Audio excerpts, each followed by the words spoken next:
Olá, queridos, seja bem-vindo para mais uma aula. Nós vamos ver na aula de hoje sobre a visão do mundo, povos não alcançados. Qual é a sua visão de povos não alcançados? Quem são esses povos não alcançados? E onde eles estão? Você está preparado? Vem comigo!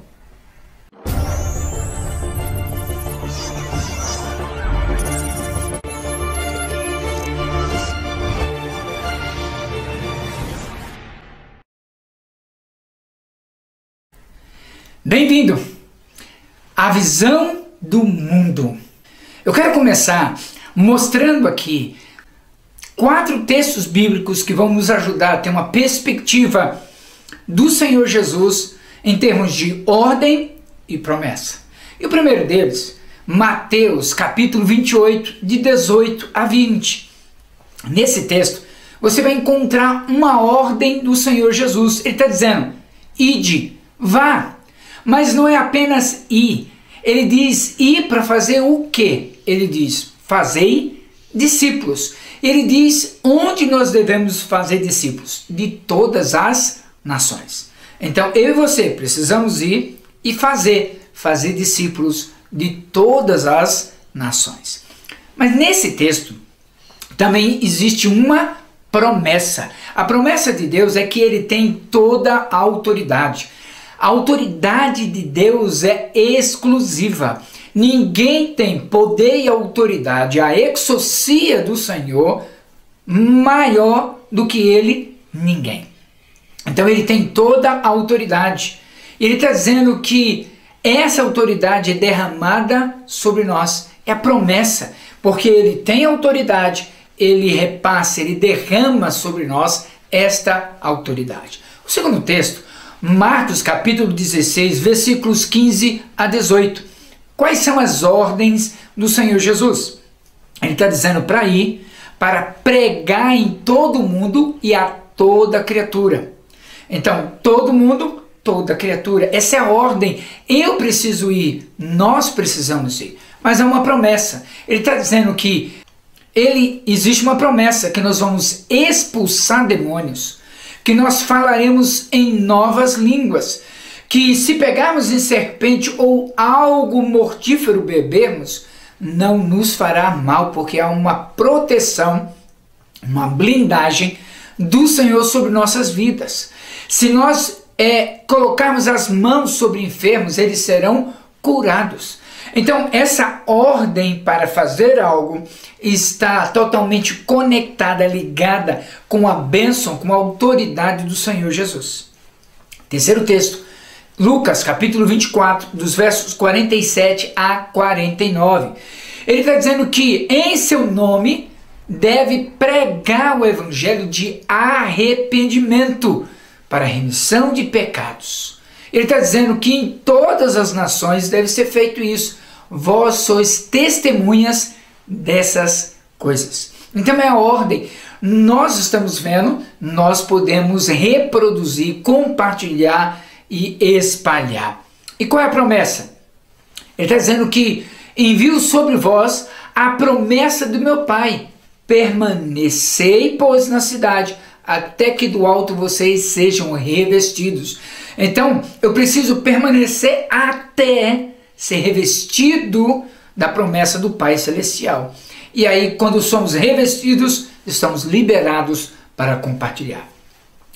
O quarto texto, João capítulo 20, verso 21 e 22. Ele está dizendo, assim como o Pai me enviou, eu também vos envio.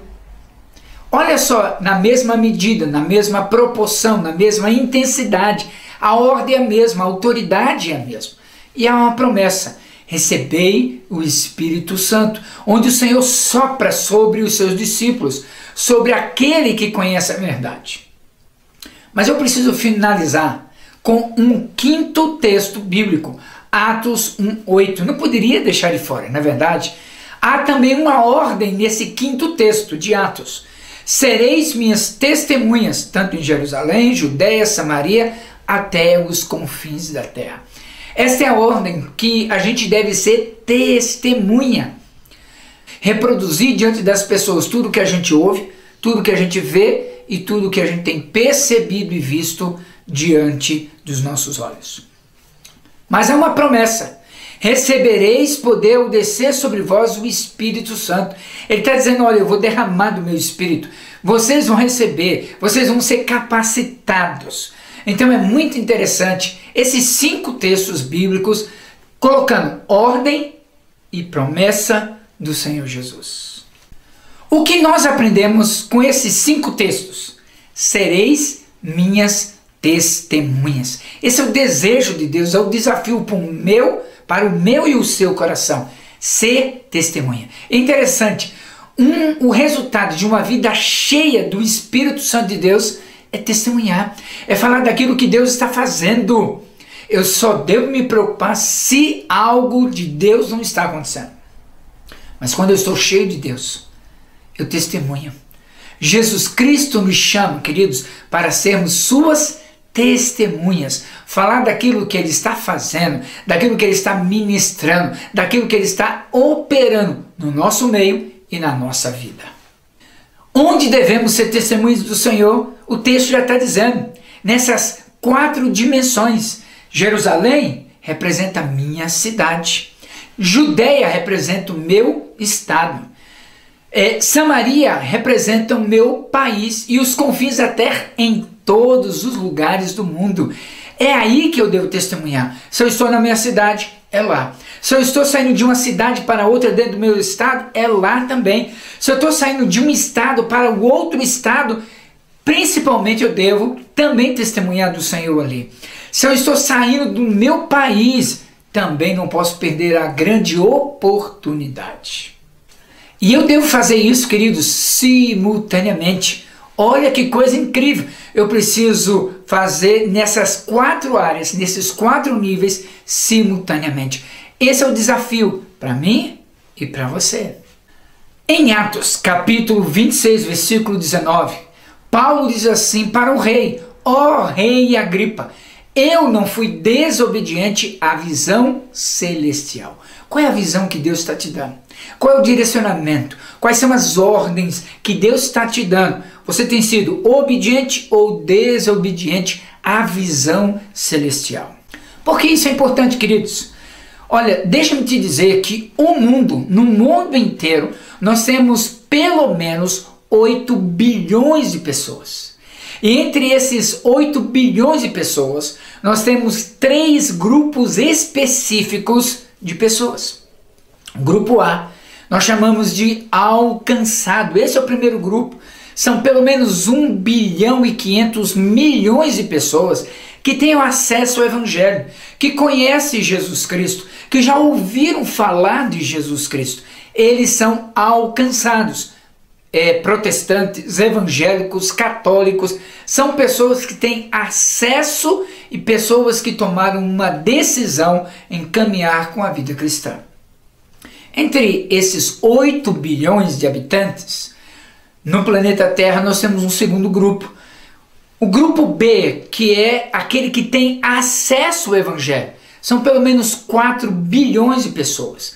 Eles têm acesso a uma igreja, a Bíblia, é livre o seu país de falar do Evangelho, é possível evangelizar, é possível encontrar uma Bíblia, um folheto, uma revista, um jornal cristão.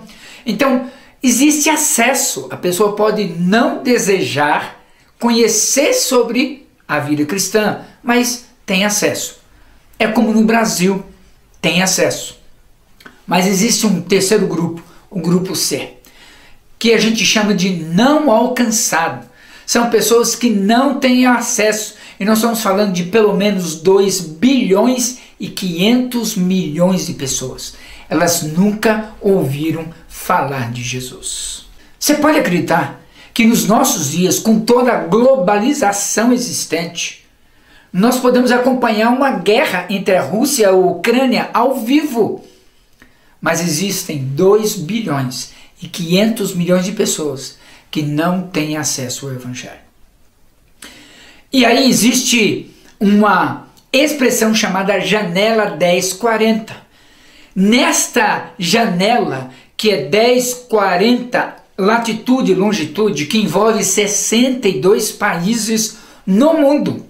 Esses 62 países têm a maior concentração de pessoas no mundo sem acesso ao Evangelho, que consideramos povos não alcançados.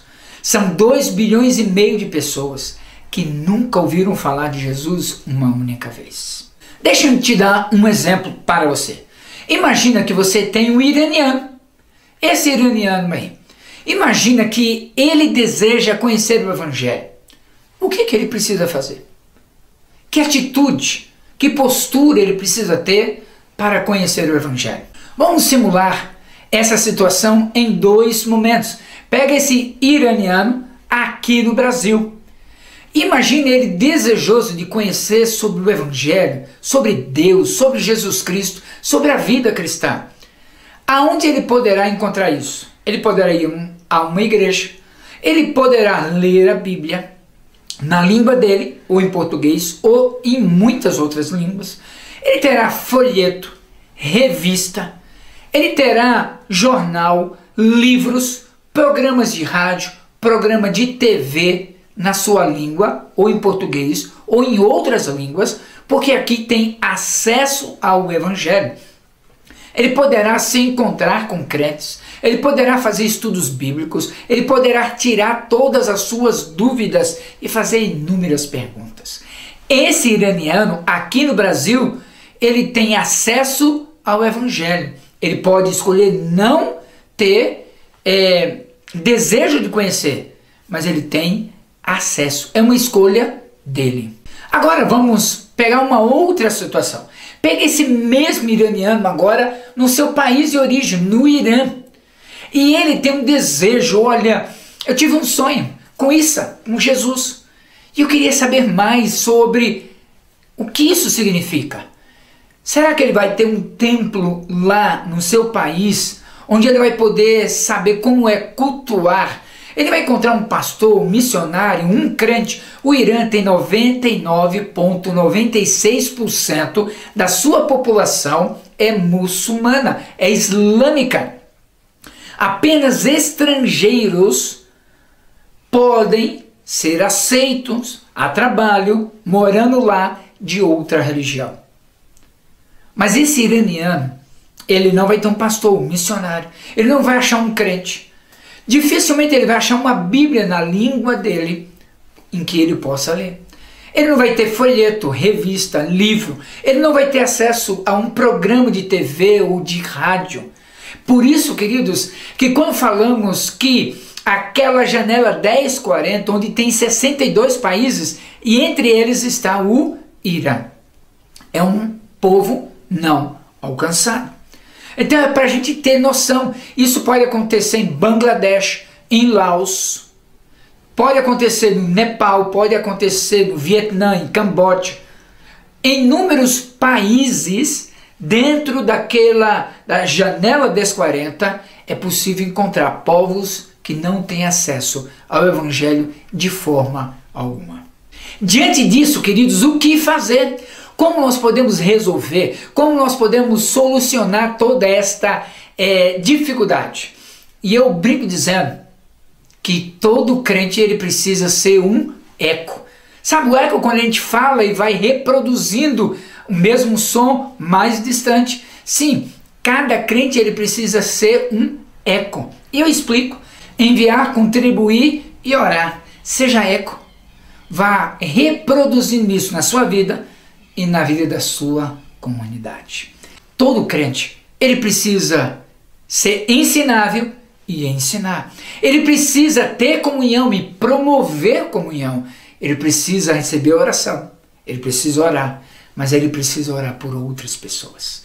Então, nesse processo de cada cristão ser um eco, enviar, contribuir e orar, seja eco.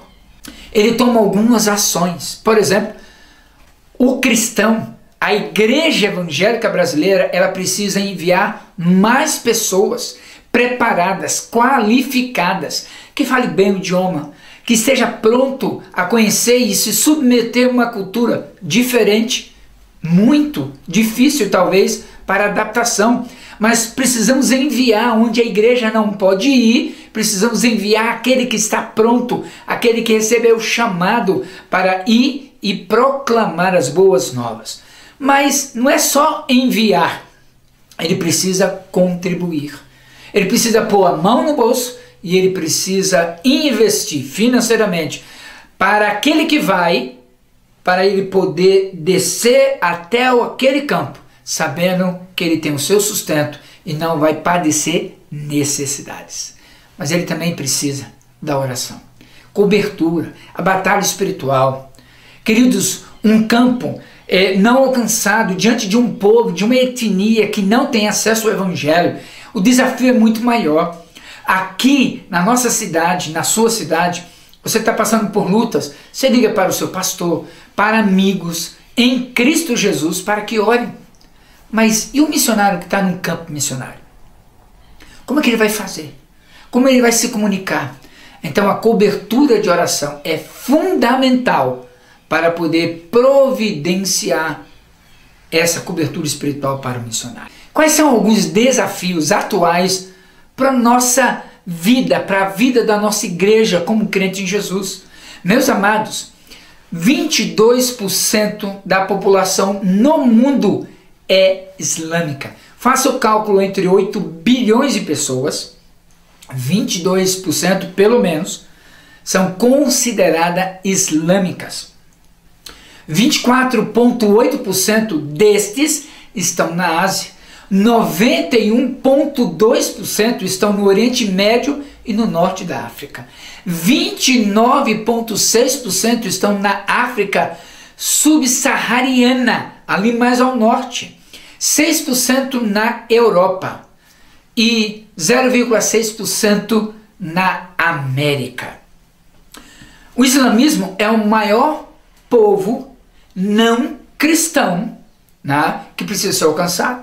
Mas nós temos um segundo bloco de grupo religioso chamado hinduísmo.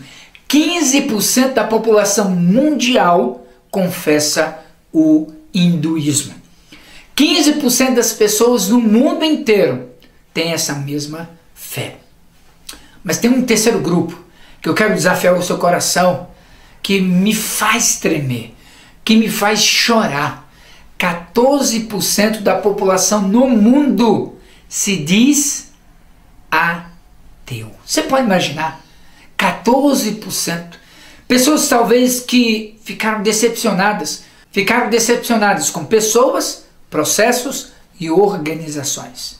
Pessoas talvez com mau testemunho ou um testemunho inadequado. Você pode imaginar um impacto na vida dessa pessoa que casa, tem filhos e começa a criar a sua família longe dos caminhos do Senhor? Esses desafios do mundo atual são tremendos.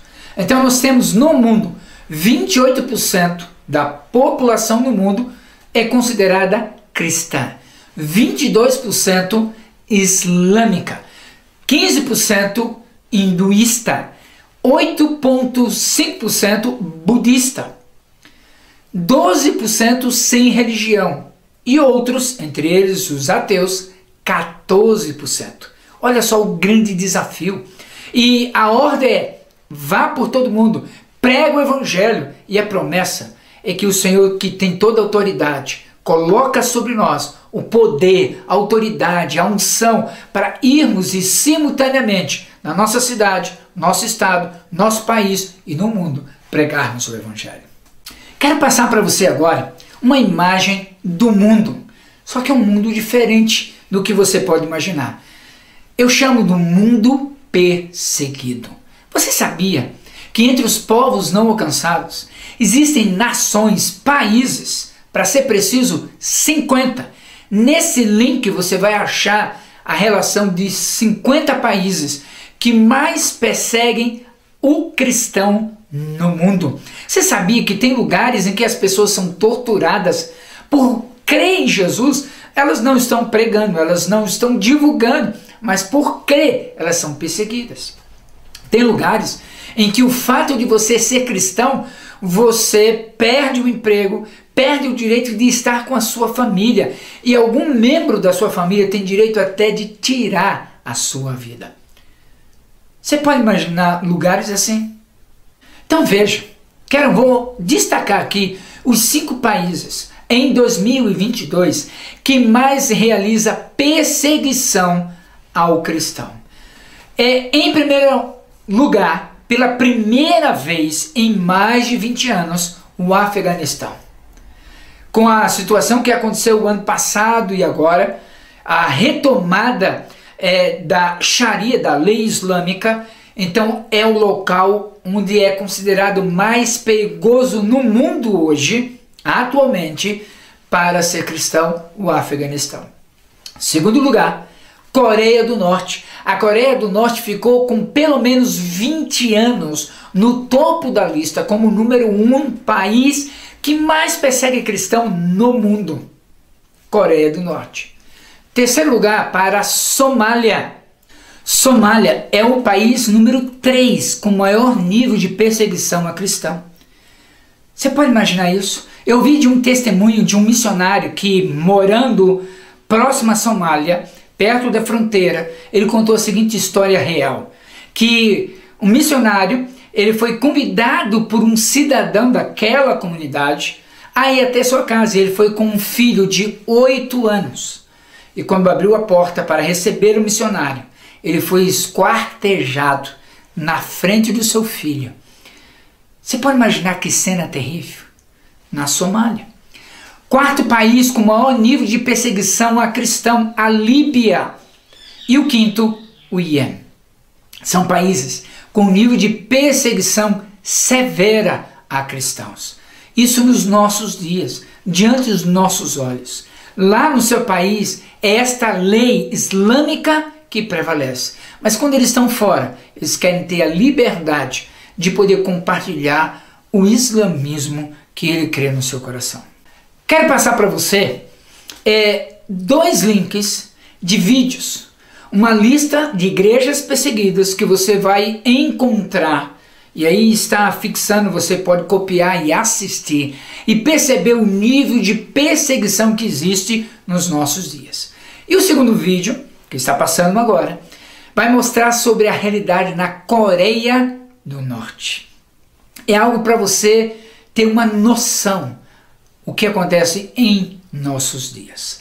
Assim, rei Agripa, não fui desobediente à visão celestial. Atos 26, 19.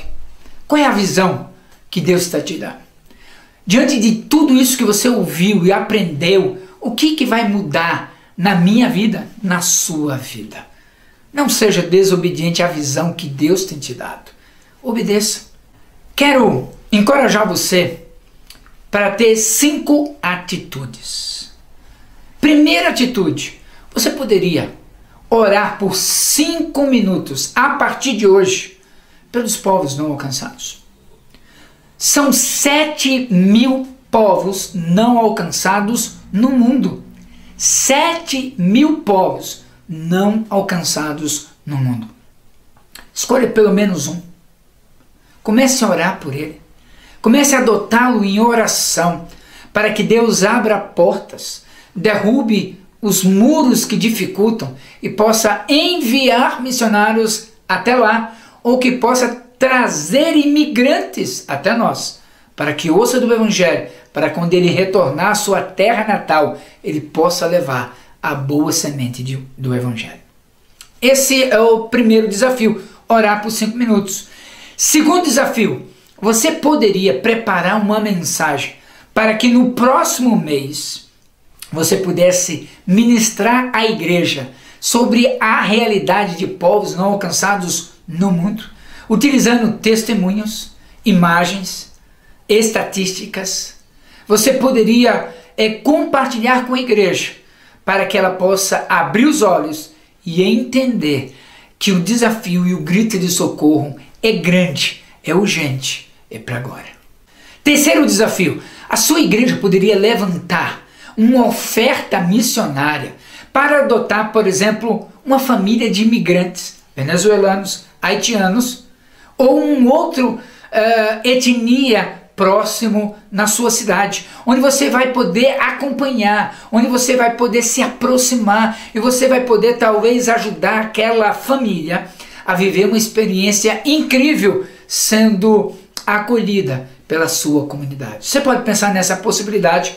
Quarto, você sabia que os 8 grupos menos evangelizados no Brasil são ciganos, imigrantes, indígenas, quilombolas, os mais ricos e mais pobres, ribeirinhos, sertanejos e os surdos?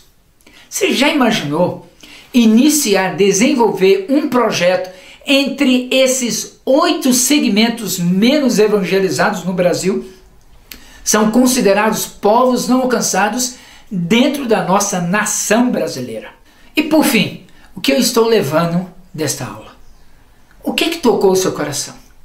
O que te fez pensar mais, refletir mais sobre a visão do mundo? Povos não alcançados. Quem sabe você vai adotar um povo não alcançado, em que a sua igreja vai se mobilizar em oração, em envio de pessoas, levantamento de recursos e cobertura espiritual, para que este povo veja a luz de Jesus. Você tem dúvida? Escreve para a gente. Nós vamos ter a alegria de te responder e de te ajudar. Que Deus te abençoe e até a próxima!